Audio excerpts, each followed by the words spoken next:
Hi, my name is Ira, and my team members are Sarah, Shams, and Angelus, and today we are presenting our Engineering Senior Design project on the Quality Control Lab Process Flow Improvement at Axalta.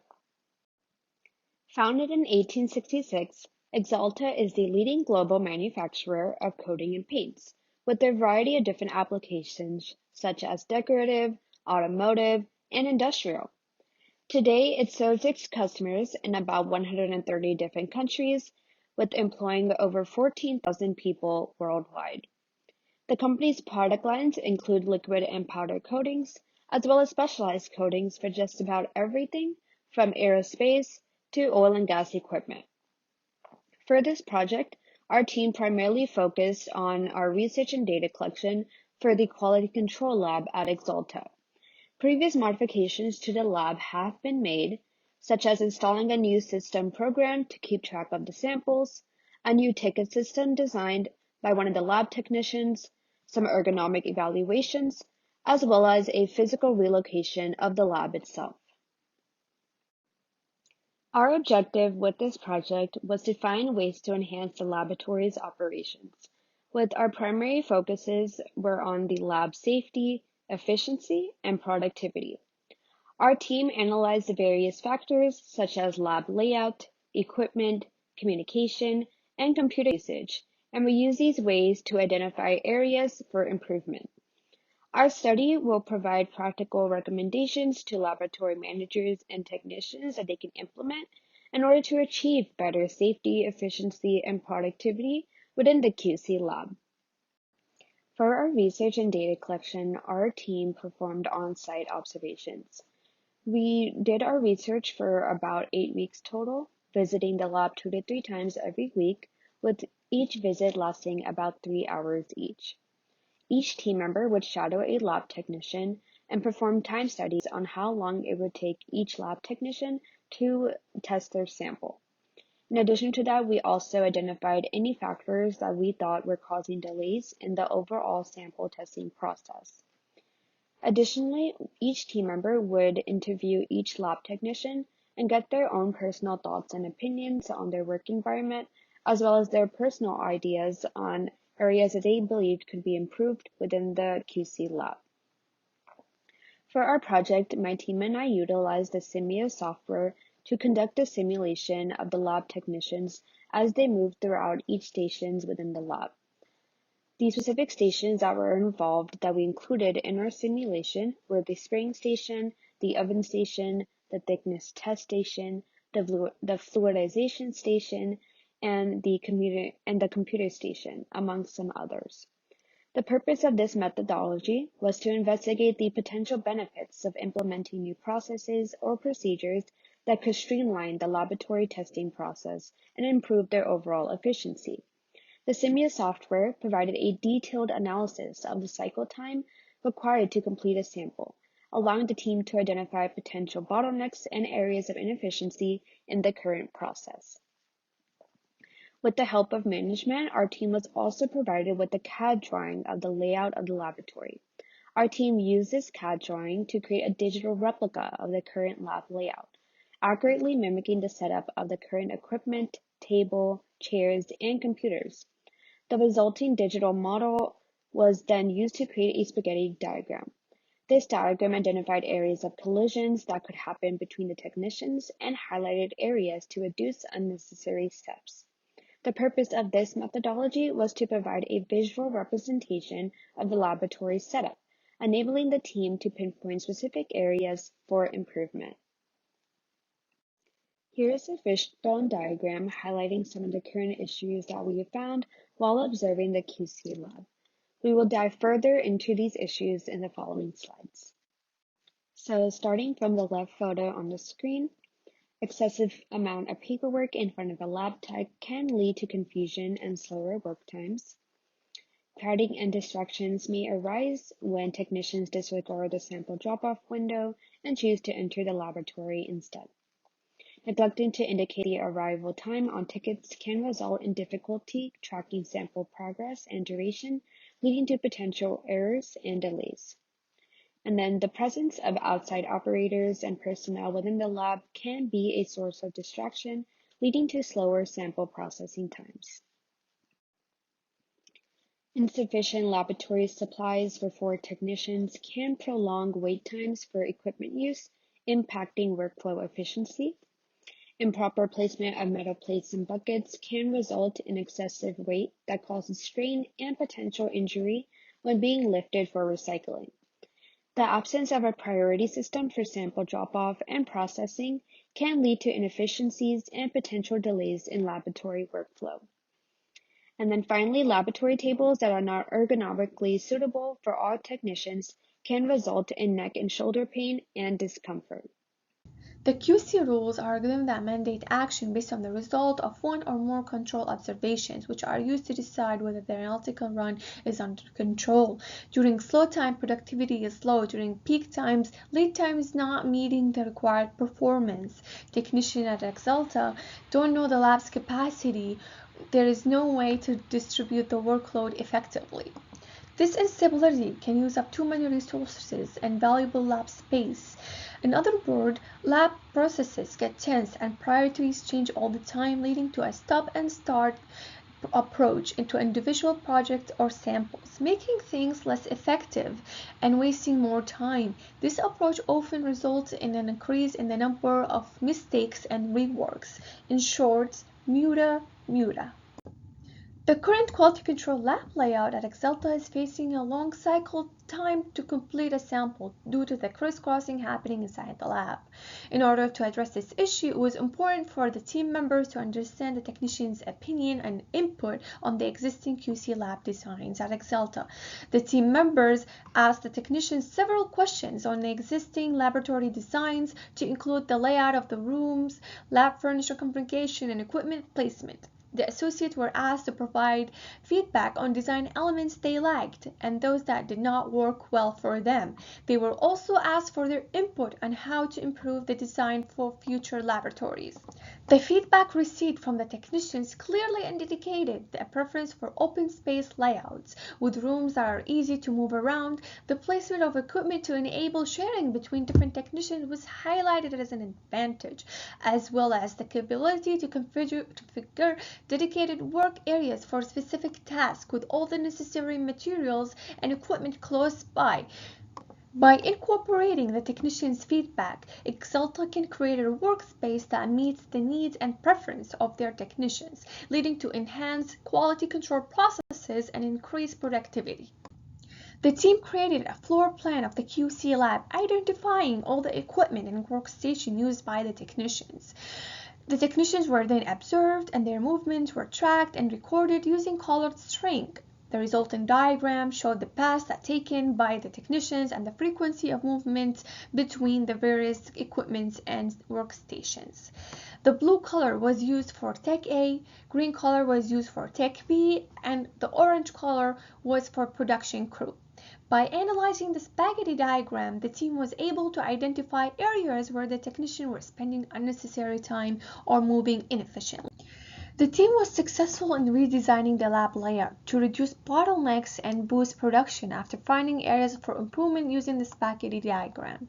The new lab layout included several improvements that were designed to increase the efficiency and streamline processes. One major change involved the addition of a compact workspace designated for the production team utilization. The space was specifically designed to house particle size machines and other equipment that the team needed to do their work. In addition, the team created a connected window that allowed production team to drop off samples for pickup without having to enter the lab area. By doing so, it was possible to avoid unnecessary foot traffic. Figure shown is the new compact workspace designated for the production's crew utilization. This space was specifically designed to house the particle-sized machines and other equipment that the team needed to do their work in.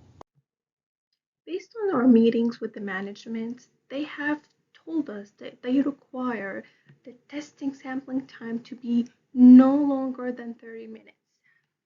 To be able to prove that the actual technicians in the quality control lab do take longer than 30 minutes. We have collected 35 observations. Then we were able to do a hypothesis test to prove and to test that the quality control lab do take longer than 30 minutes to complete testing a sample. We've used a one-tailed test statistics with null hypothesis be equal to 30 minutes and alternative longer than 30 minutes. It was done with a 95 confidence interval, which alpha to be equal 5%. The results of the hypothesis testing were that the actual quality control laboratory do take longer than 30 minutes to complete testing a sample, which we were able to reject the null. Later, we were able to use Simio to validate those results, to simulate the process at the quality control laboratory to show that the actual processing time do take longer than 30 minutes. We were able to record those 35 observation points separately for each station. As you can see, we have the spray station, we have the fluid station, and the data color station along with the gloss station. Those results were put in StatFit to be able to get the fitted distribution that we will be used to implement it in Simio. Later, you will see in the Simio model that we have 5 stations, which is the oven station included, but we did not include it in the StatFit analysis because we had a consistent of 10 minutes in the oven. Those results were unnecessary to be used in the StatFit analysis. As you can see here on the right-hand side, we have this summary table for the fitted distribution that will be used to input in Simio. We have the space station, an exponential distribution with a random exponential distribution with 1.12 minute, and associated value as well. We have the oven station, random exponential distribution with 10 minutes. As I mentioned before, it consisted of 10 minutes in the oven. We have the fluidization station, 2.65 minutes random exponential distribution, and also we have the data color and the gloss thickness station.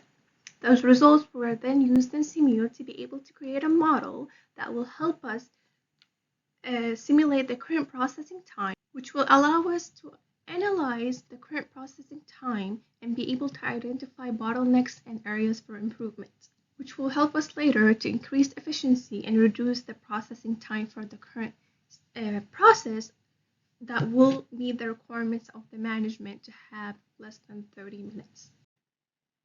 As you can see here on the right-hand side, we have the Simio model, a snapshot of the Simio model. We have Tech 1, Tech 2, and Tech 3. We have the sample over here, which when they drop it off on the sample arrival station, we have the computer tracking samples station. It's only for the technicians to log in when they took the sample out from the table and they have started working on it. The management have said, and also the technicians, that they have been experiencing some issues with the software of the tracking system. Sometimes it just doesn't work for the entire day, which they would have to write on a piece of paper those samples and when did they take it, when they approve it. We have the spray station, the oven station, the fluidization station, the gloss thickness station, and also sometimes they do use the data color station between every other sample, and sometimes they don't. They just go to either approve the sample in the system or reject the samples in the system after they print out the necessary papers. As you can see here on the right-hand side, these are the results of the current model from Simio. The result indicated that there's an average sample processing time is very high, which equal to 48.14 minutes, and the maximum time is 77.16 minutes, which is very high to what the managements are requiring. We were able to identify 2 strategies to reduce the average time in the system.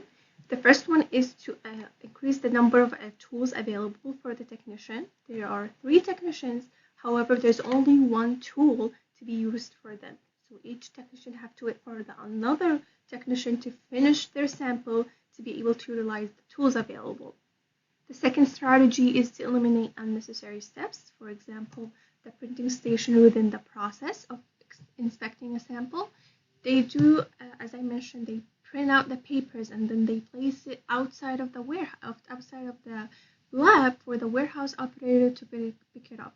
Technicians have mentioned that the operators outside, they don't even pay attention to the paper being placed outside the lab, so it sits there for hours. We have recommended that they send it to them electronically via SharePoint or a shared document for the operators and the technicians to be able to send those required documents electronically, which will also help to reduce the paper footprint. This is the CMU future model. As you can see, visually it's no different than the original one. However, we have increased the capacity for the tools. For the glass thickness tools, now there are 3 tools available for each to be used by one for each technician, designated for each technician. We have removed the unnecessary step of going to pen the paper, going back to approve the sample and place it outside of the warehouse. Instead, they will, once they approve the sample electronically, they will then send the documents required to the warehouse operators, also electronically, to them to be approved for shipping. This helped with increased efficiency and reduce the cycle time for approving a sample, which was the overall goal of this CMU model.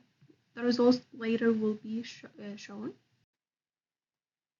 As you can see here on the right hand side, these are the results for the future model in CMU. The modified system showed a significant reduction in the average sample time from 48.14 minutes to 37.26 minutes. The minimum sample time in the modified system is 21.06 minutes. This shows a notable improvements for processing time for the individual samples, and also the utilization of the glass thickness station have increased from 3.64% to 5.01% due to the increasing of the tools available. CMU provides a safe way to test what-if situation. What would happen if we change this? What would happen if we move one thing from another? Therefore, CMU was a useful tool for us to use to be able to test the scenario of those strategies that we have implementing for the future model, which also shows that there is definitely a room for improvements for the current processing time in the quality control laboratory. So we also had a few ergonomic recommendations based on our observations and feedback from the techs. The chairs, they're pretty heavy, they weigh around 18 pounds, and the width of the seat is only about 18 inches. They also tend to get in the way. You have to lift them up a little bit in order to push them in and out of the table, so they just end up blocking the walkways. So our recommendations were just lighter chairs with a wider seat and some adjustability in order to help the body posture of the techs. The workstation table is only like 3 feet tall, but the height of the techs ranged from a little under 5 feet all the way up to 6 feet. So this causes a strain specifically for the taller techs because they constantly have to like look down and then bend and write stuff down. So it causes a strain on their back, neck, and arms. So our recommendations were just adjustable tables where depending on the layout, a few can be set up for specific height ranges. So the paint panel trash bucket, this is where the panels get disposed. There's 2 and they're located underneath the workstation table. Most of the time the techs will just toss the panels inside the bucket. However, if they miss, then it becomes a challenge because they have to bend down and pick it up, and the panels are pretty flat, so that's pretty difficult. Or they'll try to move the bucket closer to them, so they'll try to do it with their hands or they'll kick it around with their feet. So our recommendations was adding wheels underneath the bucket in order to make it easier to move around underneath the table. The paint panel arrival boxes, this is where the panels are stored when they arrive. They're made out of steel, so they weigh around 40 to 50 pounds and they contain about 250 to 400 panels. Specifically, the older techs have trouble loading these because they're stored in a pretty low shelf and they're kind of blocked by the table on top, so they have to wait to get help, or they have to wait for help in order to store them. So our recommendations was finding a new storage location for them something that's higher off the ground, where that's more open and easy to access. So we collected about 35 observations for the sample testing processing time, and it averaged out to about 48 minutes.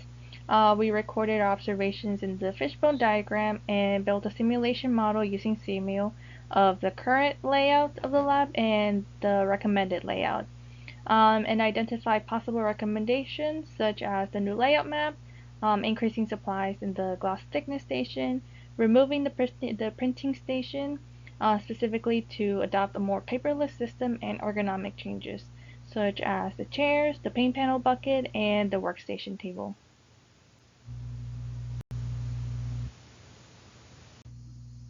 So due to time constraints, these are things that we couldn't look into, but could be a good opportunity for in the future, like collecting a larger sample size, specifically from the second and third shifts, to see if there was any differences in experience level or time of day, since we mainly focus on the first shift.